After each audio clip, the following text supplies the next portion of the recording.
versículo 15. Éxodo 33, 15, perdón. Pero vamos a leer desde el versículo 12.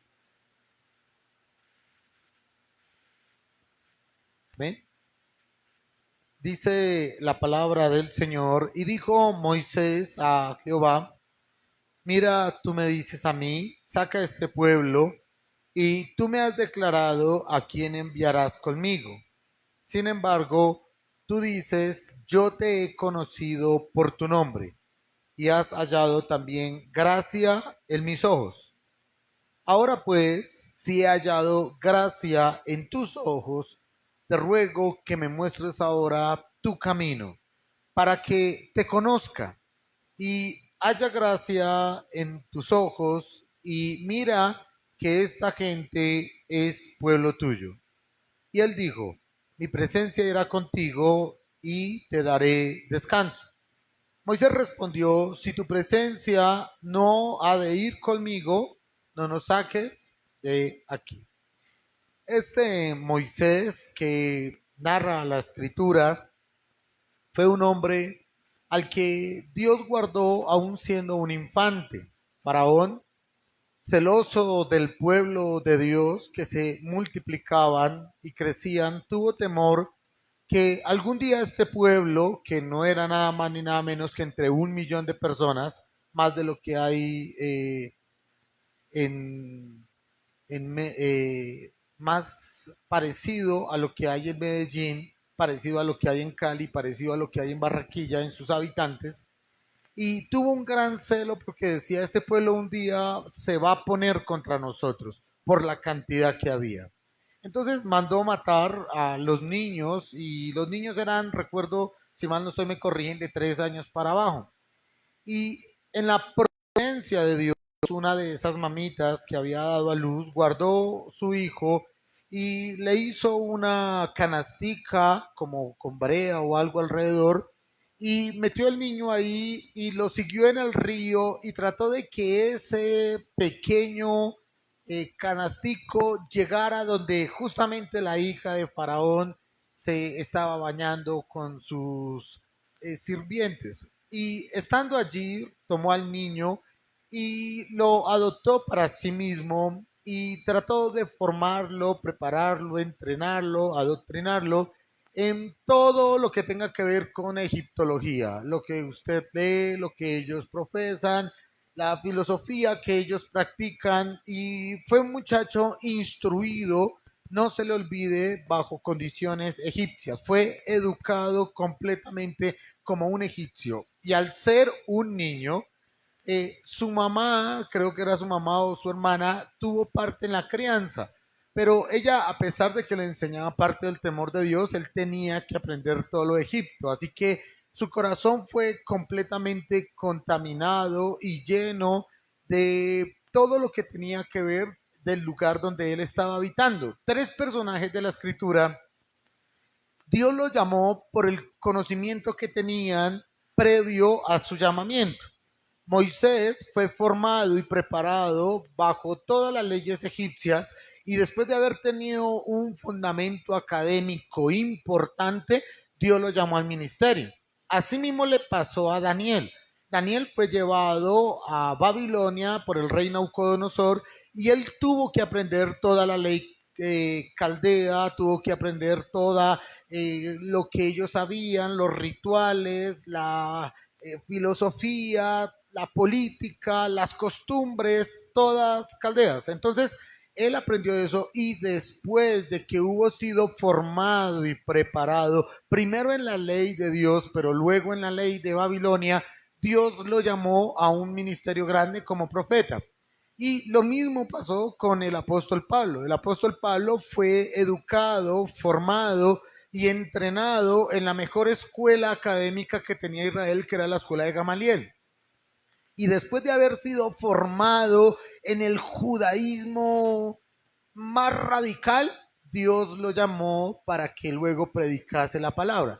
Tres hombres que fueron preparados, instruidos, formados de forma secular para luego servir a Dios. Miren lo importante, porque yo sé que aquí hay gente con aspiraciones de universidad y no está malo que vaya a la universidad, vaya y ojalá hágase rico. Pero yo le voy a decir lo siguiente, no importa el lugar que usted vaya, le enseñen, lo entrenen, lo formen o lo preparen, siempre mantenga a Dios en su corazón. No permita que la filosofía de Sócrates, de Platón, de Aristóteles, no importa si también la de Confucio o los demás grandes pensadores que han habido sobre la tierra, logren permear su fe. Porque el problema de los muchachos cuando van a la universidad es que los perdemos. Somos la iglesia de los estudiantes, pero no somos la iglesia de los profesionales. Al tercer semestre ya se declaran abiertamente ateos. Y luego usted tiene que seguirle pagando la universidad a un muchacho que entró cristiano, cuarto semestre es ateo. Entonces, ninguno de estos hombres permaneció en lo que su corazón dictaba por la enseñanza que recibió, sino que permitieron que Dios les instruyera para poder enseñarle al pueblo del Señor. Tres hombres pasaron por la academia para ser preparados y formados para un llamamiento especial en los caminos del Señor. Y este hombre, después de haber sido instruido, formado, probablemente, obligatoriamente, tenían que hablar del dios Ra, que es ese circulito de oro que está sobre todas las pirámides, que no es otra cosa sino el dios Sol, al que adoraban los incas, los aztecas y también los egipcios, Ra. Y este dios había de alguna forma permeado y contaminado el corazón de Moisés, de tal forma que él lo sabía todo. Cuando Moisés vino y trajo la vara que Dios le entregó, que él tenía, y la tiró al piso y esa se convirtió en serpiente, y los magos sacaron también tres varas, las tiraron al piso y esas varas también se convirtieron en serpientes. Moisés ya sabía, Moisés ya lo había visto. Todo lo que hablan de los egipcios, Moisés lo conocía. Pero era tanto el temor que Dios había colocado en el corazón de Moisés que un día una persona estaba castigando a un esclavo hebreo, un egipcio, y Moisés no soportó la forma como lo hacía cruel y vilmente y asesinó al egipcio. Después de asesinar al egipcio escondió el cuerpo, no sabemos, y al otro día dos egipcios tuvieron una discusión. Y cuando Moisés se metió a intermediar, uno le dijo, ok, es que usted me piensa matar como mató al otro, quiere decir que lo habían visto. Y Moisés tuvo que huir porque lo iban a matar. Cuando él huye, parte de lo que había aprendido ya no le iba a servir para nada. Llegó a tierra, luego fue su suegro y apacentó unas ovejas. Y apacentando aquellas ovejas, dice la palabra del Señor que él vio una zarza que no se consumía, un helecho, una matica, y veía que ardía fuego alrededor de él, pero la zarza no se consumía, no ardía ni se extinguía por el calor. Y fue cuando Dios lo llamó. Y en medio del llamamiento que Dios le hizo a Moisés, le coloca el propósito por el cual lo está llamando, y ya ustedes conocen la demás historia. Y Dios lo llama con un propósito especial, un llamamiento especial, único, diferente, y como él, dice la escritura, no ha habido un hombre sobre la tierra al que Dios le hable como le habló a Moisés. Eso dice la escritura. Y este hombre ahora tiene el gran desafío de llevar adelante y sacar adelante a un pueblo. Y bien lo dice la escritura que era un pueblo duro de servir y contumaz. Era un pueblo completamente diferente al que ni Aarón convencía ni Moisés convencía. Solamente el látigo de Dios convencía a Israel. Entonces este hombre saca adelante esta gran misión de sacar de la esclavitud a la libertad, a la emancipación, libertad completa sobre Israel. Pero en esta gran tarea lo pudo haber hecho solo, porque el temor de Faraón no era falso, el temor de Faraón era que este pueblo se está creciendo tanto que un día se puede venir contra nosotros. Más o menos era 1 millón de personas. Si él era el líder de 1 millón de personas, fácilmente pudo haber creado una revolución o una guerra civil contra Egipto y pudo haberlo liberado por la mano y la espada, cambiando la forma de pensar. ¿Por qué se lo digo? Porque Bolívar no necesitó mucho de la presencia de Dios para libertar a Colombia, a Venezuela, Ecuador, a Bolivia. No fue mucho lo que él necesitó de la presencia de Dios para poder quitarnos ese yugo español y traernos libertad. Cristóbal Colón tampoco necesitó ser muy ilustrado en las cosas de Dios para conquistar América. Napoleón no necesitó mucho de Dios para ser casi el dueño del mundo cuando era el gran emperador francés. Hitler, ¿qué necesitó de Dios para conquistar casi media Europa? Para haber tomado la fuerza, la batalla y haber tomado las armas para haberle traído libertad a una nación, otros lo han hecho sin Dios. ¿Cuál era el problema que Moisés lo pudiera hacer por la fuerza sin la presencia de Dios? Este versículo que está en Éxodo capítulo 33, versículo 15, muestra la diferencia de la victoria. ¿De qué lado está usted de la batalla? ¿De la espada y de la fuerza o de la presencia del Señor?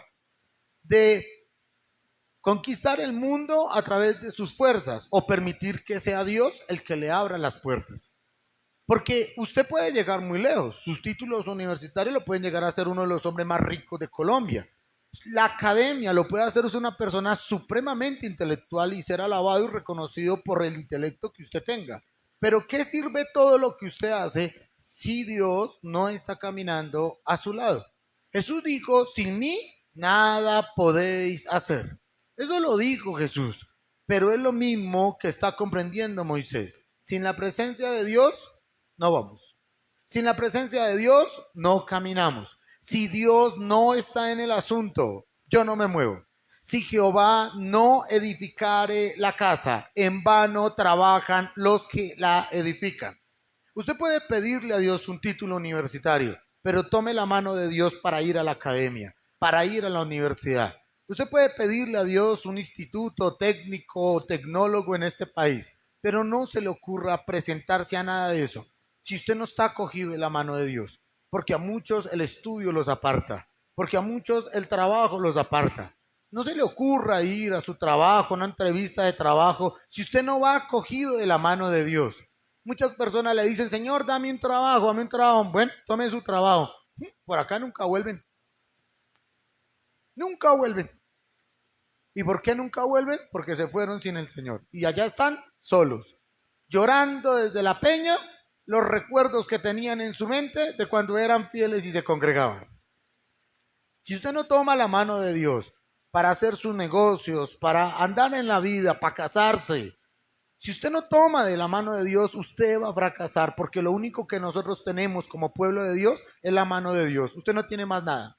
Lo único seguro que tiene el pueblo cristiano es la presencia de Dios caminando con nosotros. Moisés lo entendió. Y Moisés dijo, si tu presencia no ha de ir conmigo, no nos saques de aquí. Pero, ¿qué es importante en esto? ¿Qué es lo que está pidiendo Moisés? Es importante que nosotros veamos plasmado cómo la presencia de Dios a través del Espíritu Santo caminó con los discípulos en el Nuevo Testamento.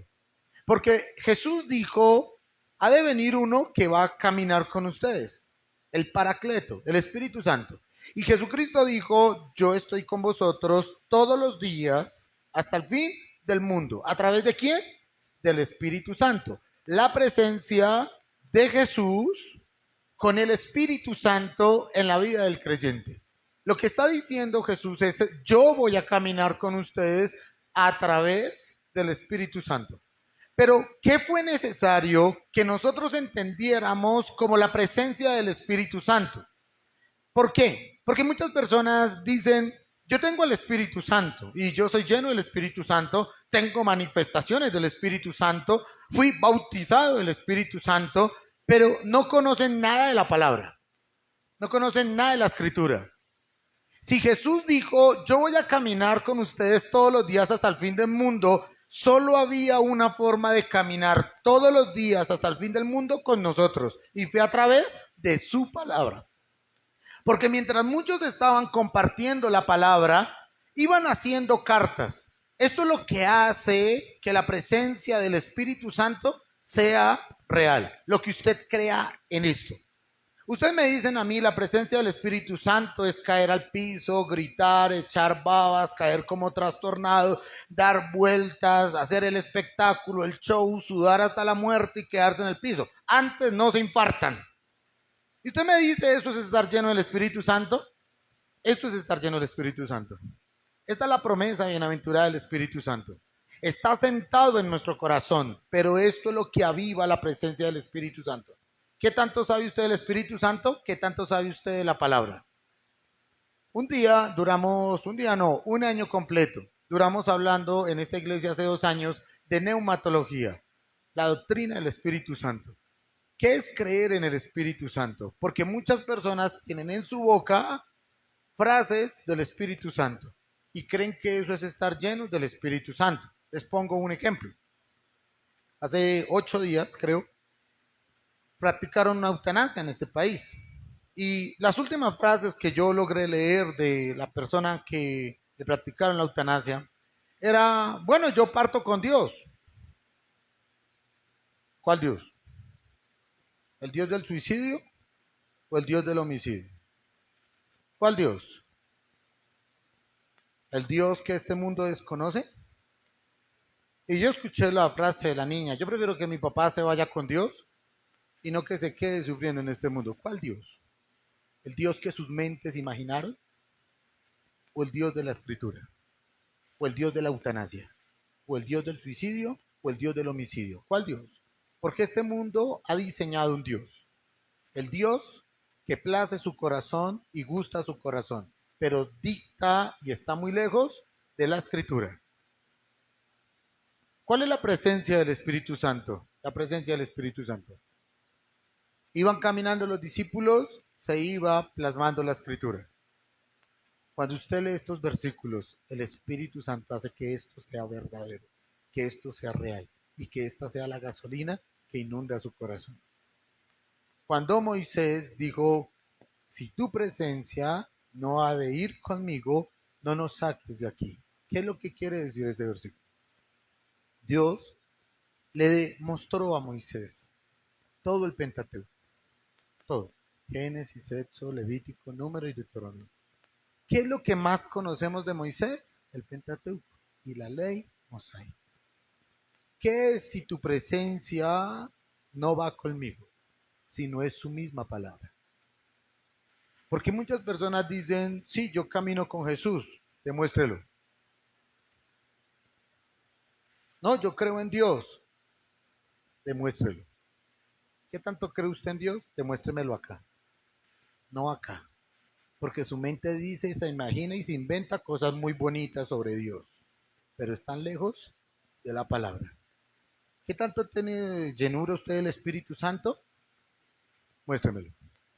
Demuéstremelo en la Escritura. Cuando vino el día de Pentecostés,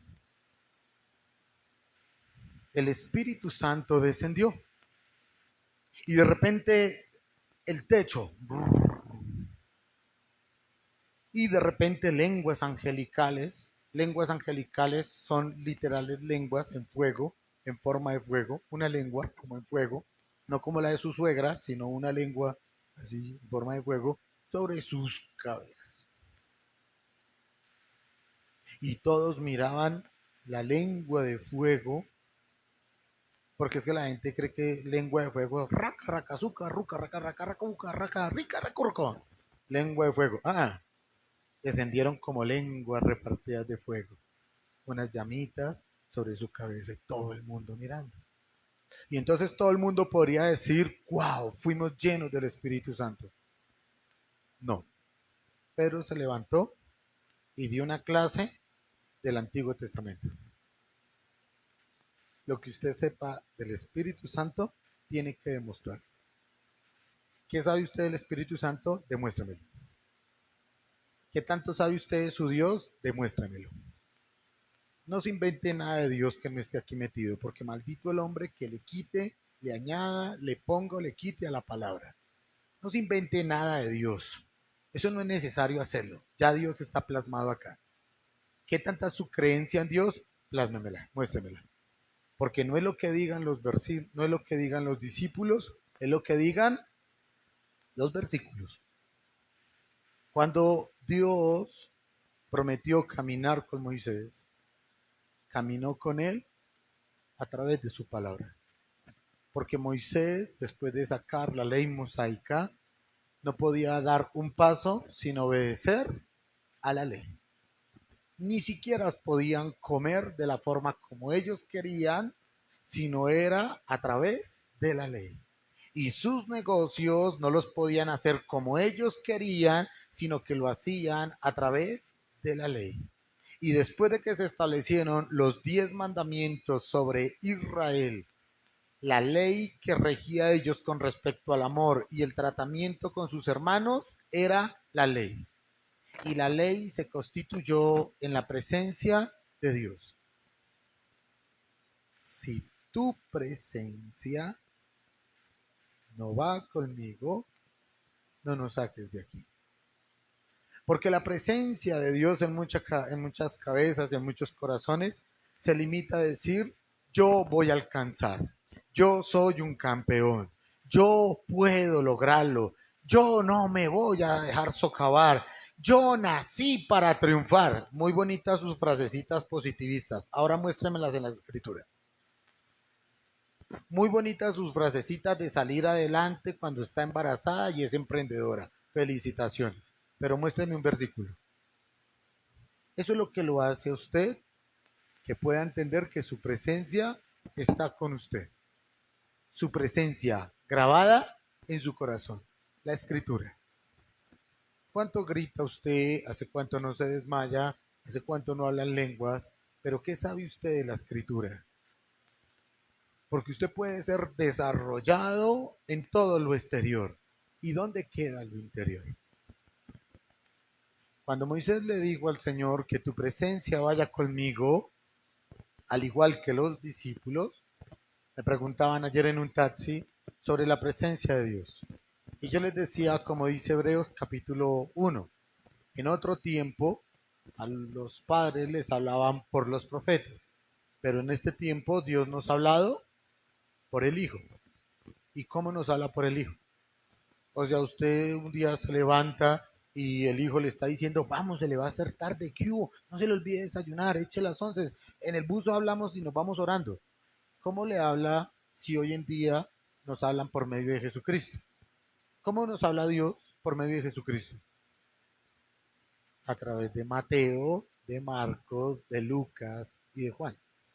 ¿Cómo nos habla Jesucristo? A través de su palabra. Y la palabra de Dios es su voz. Por eso usted quiere oír la voz de Dios, lea la Biblia en voz alta. Su presencia, lo más importante.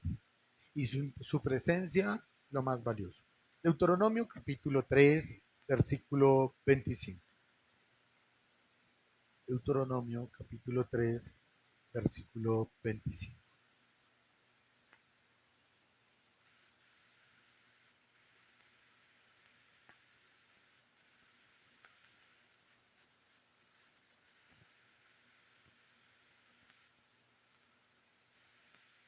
Dice la palabra, Deuteronomio 3:25. Dice,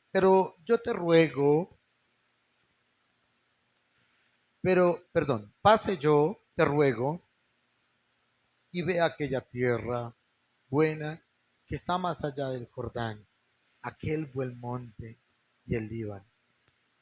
Pero Jehová se había enojado contra mí a causa de vosotros, por lo cual no me escuchó y me dijo Jehová, basta, no me hables más de este asunto. Miren, es una de las piezas más tristes que tiene la escritura. La voy a repetir.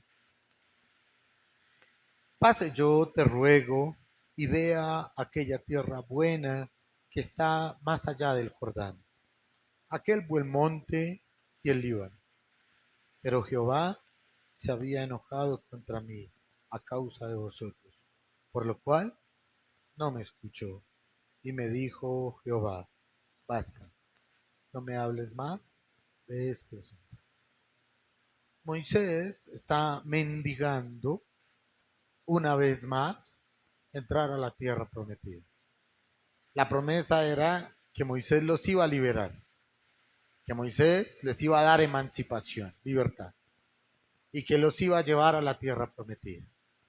Pero un día, por cuestiones de su carácter, al golpear la piedra, lo hizo de mala gana, olvidando quién era el dador de todas las cosas, y cogió la piedra de mala gana y la golpeó. Por haberla golpeado de mala gana, Dios le dijo a Moisés que él no iba a entrar a la tierra prometida. Le da una misión, le da las herramientas, le da el tiempo, le da la fortaleza, logra ver las plagas, logra ver el mar que se abre en dos, ve el maná, la columna de fuego, ve la nube, lo ve todo, pero ahora hace falta lo más importante de la misión. ¿Cuál era? Llegar a la tierra prometida. Y cuando él mendiga, porque ya sabe el castigo que se le impuso, y el castigo que se le impuso era que no iba a entrar a la tierra prometida. Pero este hombre suplicaba, porque tenemos un Dios misericordioso que nos oye, tenemos un Dios que probablemente puede cambiar de opinión, lo ha hecho. La Biblia dice cómo él ha cambiado de opinión. Y él rogaba, cambia de opinión y déjame entrar a la tierra prometida. Cometí un error, pero no me se da en cuenta este error. Déjame entrar a la tierra prometida. Y en esa narración y en esa discusión, Jehová se había enojado. Pase yo ruego y yo vea aquella tierra buena que está más allá del Jordán, aquel buen monte y el Líbano. Pero Jehová se había enojado contra mí a causa de vosotros, por lo cual no me escuchó. Y me dijo Jehová, basta, no me hables más de este asunto. Y Moisés, si dice no me hables más, es que él agotaba la paciencia de Dios, insistiendo en algo que Dios ya había decretado y determinado no hacer. No había lágrimas, no había llanto ni súplica que moviera el corazón de Dios para que Moisés pudiera entrar a la tierra prometida. Pero no por ello la tarea quedó incompleta. Porque Dios utilizó a Josué. Para lo que Moisés empezó, Josué lo terminara. El propósito era el mismo, el personaje es diferente. Pero el objetivo que Dios se planteó, lo terminó utilizando a Moisés o a Aarón, o utilizando al mismo Josué. Dios se planteó algo y la ficha que él moviera, aunque eran especiales. La misión de Dios no era tener feliz a Moisés. Si sus pies pisaban la tierra, el objetivo no era traerle felicidad a Moisés para cuando él visitara la tierra prometida y se hiciera una casa donde se pudiera pensionar tranquilamente. El propósito de Dios no era tanto hacer feliz a Moisés como haber liberado su pueblo. Era más grande la promesa que el personaje, como es más grande el mensaje que el mensajero. Y cuando Dios le dice a este Moisés, basta, porque Dios le dice, ya, basta, no me hables más de este asunto. Lo que Dios le está diciendo a Moisés es, yo ya te di mi presencia, yo ya caminé contigo, ¿qué más quieres? Estuve contigo, te saqué, no eras nadie, eras un asesino, luego un pastor de ovejitas en una montaña. Te di mi presencia, caminé contigo, te dejé ver mi poder, liberando a mi pueblo. Y lo viste al piojo, a la rana, y viste el agua convertirse, viste mi presencia. Viste cómo la serpiente se convertía en una vara y la vara en una serpiente. Viste mi presencia, escuchaste mi voz. ¿Qué más quieres? ¿Qué más quieres que mi presencia? Y Moisés decía, déjame pisar la tierra. Pero Dios le decía, me tienes a mí, me has tenido de tiempo completo. Mi dedicación ha sido tuya, mi propósito ha sido tuyo. En presunción, Moisés, con la sola presencia de Dios, debería estar a gusto, debería estar completo.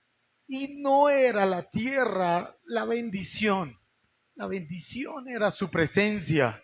Porque muchos dicen, Señor, déjame ir a los Estados Unidos. Señor, déjame ir a Australia.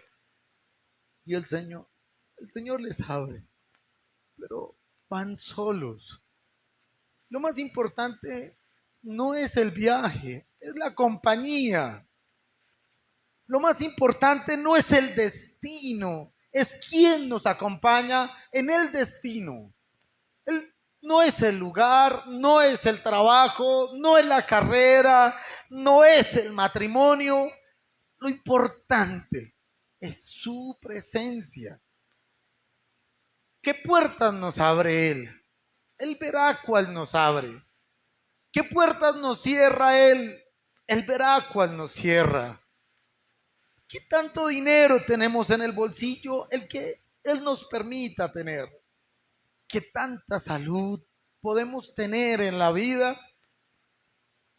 La que Él nos permita tener. Es su presencia en nuestras vidas lo que realmente tiene un peso y cobra un valor.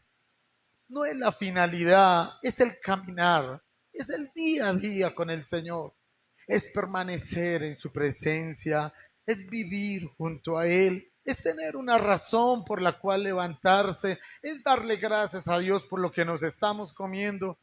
Mire, la comida se puso cara como por 1 o 2 días. ¿Alguno de ustedes le hizo falta para comer esta semana? Mire, así la comida se ponga al triple, al cuádruple, y así se ponga impagable. Su presencia en nuestras vidas siempre nos dará de comer. No importa cuán difícil nos la pongan. No importa cuán difícil y cuán extrema sea la situación. Si Él camina con nosotros, mis queridos hermanos, nosotros ya tenemos la victoria. Y no importa si nos lleva o no nos lleva, que Él nos abra las puertas, que Él tenga que abrirnos. Pero no importa si es un cuadro o son 2 pasos lo que yo tenga que dar, que no los dé solos, que no caminemos solos, que esa presencia gloriosa vaya con nosotros. Eso es lo que más le pedimos a Dios. Y esa presencia gloriosa no es otra cosa, mi querido hermano, que la misma escritura. Esa presencia gloriosa, la que ignoramos en nuestras casas, porque la tenemos abandonada en nuestras casas, no es nada más ni nada menos que la misma presencia de Dios. Esa Biblia sin abrir, esa Biblia sin subrayar, esa Biblia olvidada debajo de un mueble, esa Biblia metida por allá en un chifonier, esa Biblia que la metieron en la maleta del domingo y no la vuelven a sacar sino el otro domingo, eso que usted tanto ignora, esa es la presencia de Dios. Porque esto es espíritu y verdad. Eso que usted ignora, por lo que usted ha decidido reemplazar, por la televisión, por sus ocupaciones, por el internet, por los partidos, por las cosas que usted tiene tan ocupado, que lo mantiene tan distraído en la vida, que lo tiene haciendo fricción contra la palabra. Esa es su presencia. ¿Qué tanto camina usted en su presencia? ¿Qué tanto navega usted en su palabra? Y muy bonitos los coros de Funky, hermosísimas las canciones de Juan Carlos Alvarado, pero la fe viene por la palabra, por el oír la palabra. No importa cuántas frases seguidas, repetidas y pegachentas tengan todas esas canciones. Si usted no tiene un versículo en su cabeza y lo único que retumba son las canciones de reggaetón cristiano, y usted ni sepa qué dice la escritura, usted carece de su presencia. Usted sabe música cristiana, pero usted carece de su presencia. hay ausencia y valor intrínseco de su presencia. Porque las canciones son muy bonitas para tararear, para cantar, para saltar, para brincar y para hacer oficio y para pasear. Eso no hay nada mejor que esa música. Pero esa música no puede reemplazar el alimento espiritual no adulterado. Nada reemplaza su presencia. Y cuando usted se une a su palabra, se amalgaman en un solo hombre, que se llama el nuevo hombre. Y usted se reúne junto con su presencia unos minutos valiosos y disfruta de su palabra. He estado en congresos donde nos hacen llevar la Biblia de puro decoro. He estado en congresos donde nos hacen llevar la Biblia solo para llevarla, para decir que uno